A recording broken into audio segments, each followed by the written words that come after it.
वज़ीर ख़ारजा बिलावल भुट्टो ज़रदारी ने न्यूयॉर्क में अक़वाम मुत्तहिदा की सलामती कौंसिल के ज़ेर तमाम एक मुबाहिसे से खिताब किया। इस मुबाहिसे का उन्वान पायदार अमन और सिक्योरिटी था। कुछ देर पहले किया गया उनका खिताब आपको दिखाते हैं। I would like to start by congratulating you on the assumption of the presidency of the Security Council this month. We are here at the United Nations in our capacity as chair of the G77 to continue to pursue an extensive agenda based on multilateralism for the developing world. I am proud to say that under the chairmanship of Pakistan at the G77, under the chairmanship of Egypt at COP27, we saw a victory for multilateralism. We saw a victory for the developing world. And we saw a victory for climate justice with the addition of loss and damage to the COP27 agenda and the commitment to the establishment of a loss and damages funding facility. There are indeed many benefits of multilateralism, and they're very evident. This open debate has enabled me the opportunity to comment on, to respond to the concept note and the related questions circulated by the Indian presidency. In our complex world, confronted by multiple threats and challenges, inclusive multilateralism, multilateral processes within the framework of the United Nations offer the most promising prospects for promoting peace and security, economic and social development, and effective responses to the several interlocking global challenges we face.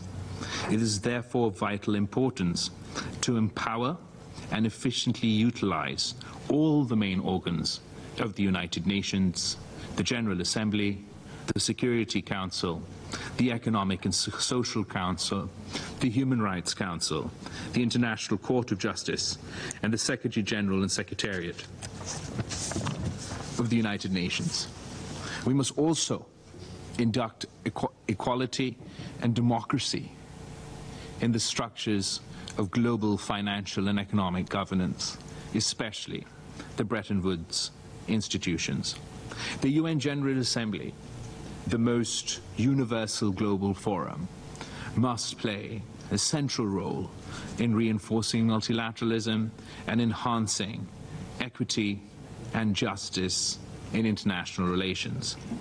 The world's attention must also turn away from pursuing narrow national ambitions and face collectively, multilaterally, first and foremost, the existential threats that we face as the human race, be it in the shape of the COVID pandemic, be it in the form of climate catastrophe and climate change, or the issues of the nuclear threat, terrorism, extremism, the increasing propensity for narrow-minded populism, authoritarianism,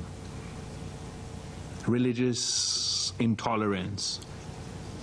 We must confront the rise of the ideologies of hate, of xenophobia, of Islamophobia, of populist extremism, racial and religious intolerance, which impose discrimination and violence and even threats of genocide against vulnerable minorities in certain countries.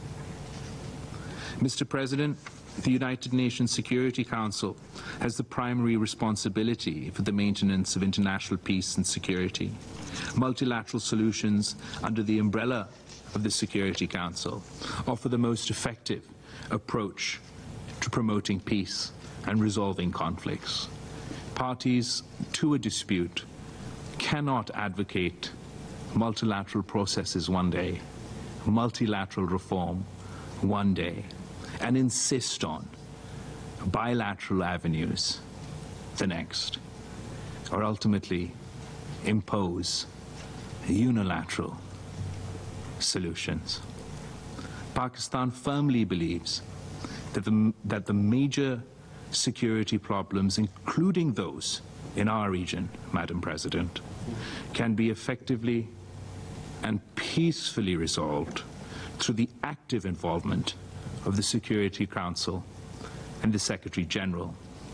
Multilateralism must be based on universal and consistent adherence to the fundamental principles of the UN Charter, self-determination of peoples, non-use or threat of force, non-acquisition of territory by the use of force, respect for the sovereignty and territorial integrity of states, and non-interference in their internal affairs. Strict adherence to the Charter's principles has become all the more essential in the context of recent and ongoing conflict. The Council must seek to resolve conflicts and disputes, not merely manage them.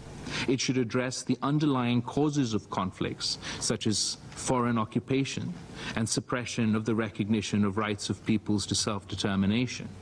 And in accordance with their obligation, under Article 25 of the Charter, member states must implement the decisions of this very UN Security Council. The Security Council must act not only after a conflict has erupted, it must act preemptively to prevent and avert conflicts before they occur.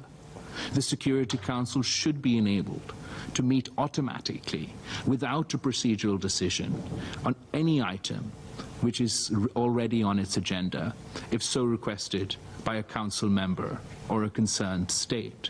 The Secretary General should be less resonant in exercising his authority under Article 99 of the Charter to draw the Council's attention to impeding threats to peace and security. And no party to a conflict or dispute should be able to refuse the Secretary General's good offices whenever these are offered, nor to reject recourse to the modalities for the specific settlement of disputes prescribed under Charter 8 of the UN Charter. Madam President, the Security Council should no doubt reflect contemporary global realities. The most significant changes in global realities is the emergence of a UN membership now composed by 193 mostly small and medium-sized states. They need to be equitably represented through the expansion of the Security Council. Adding new permanent members would numerically reduce the opportunities for the vast majority of the United Nations member states to be represented on the Security Council. We must adhere to the principle of sovereign equality of all, not the superiority of some. Surely we all believe that a further democratization of the United Nations, a further democratization of the UN Security Council, of the UN General Assembly, is what would empower this institution, would provide it with the moral authority to act.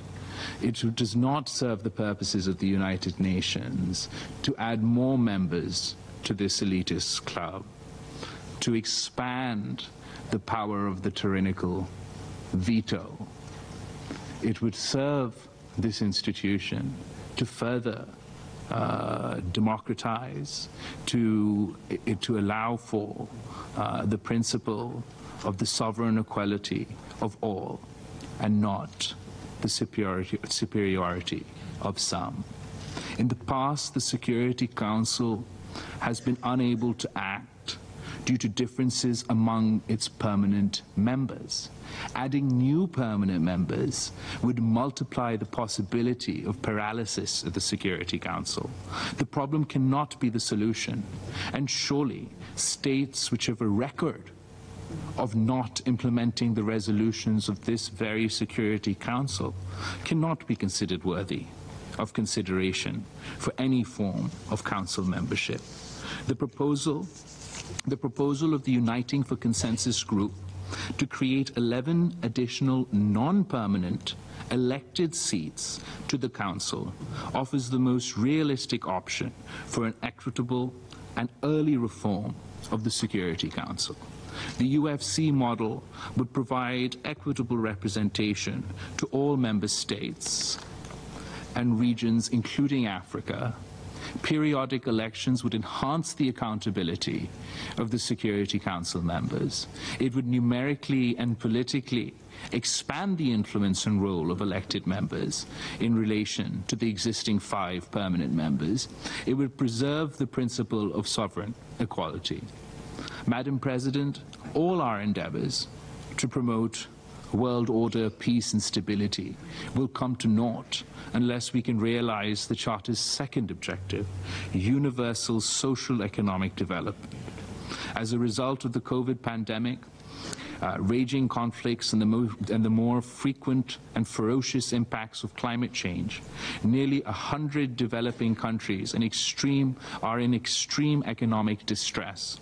Pakistan has convened a ministerial conference of the Group of 77 in China tomorrow and day after to adopt a plan for emergency action and systematic reform in the international financial, trade and technology architectures to ease the suffering of 1 billion people in the global south and realize the sustainable development goals and environmental objectives. Finally, Madam President, in your concept note, you call on us to advise and suggest and ways and means to move the multilateralism reform agenda forward.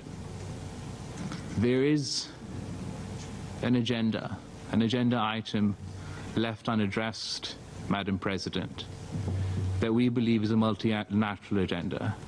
That is an agenda of this UN Security Council.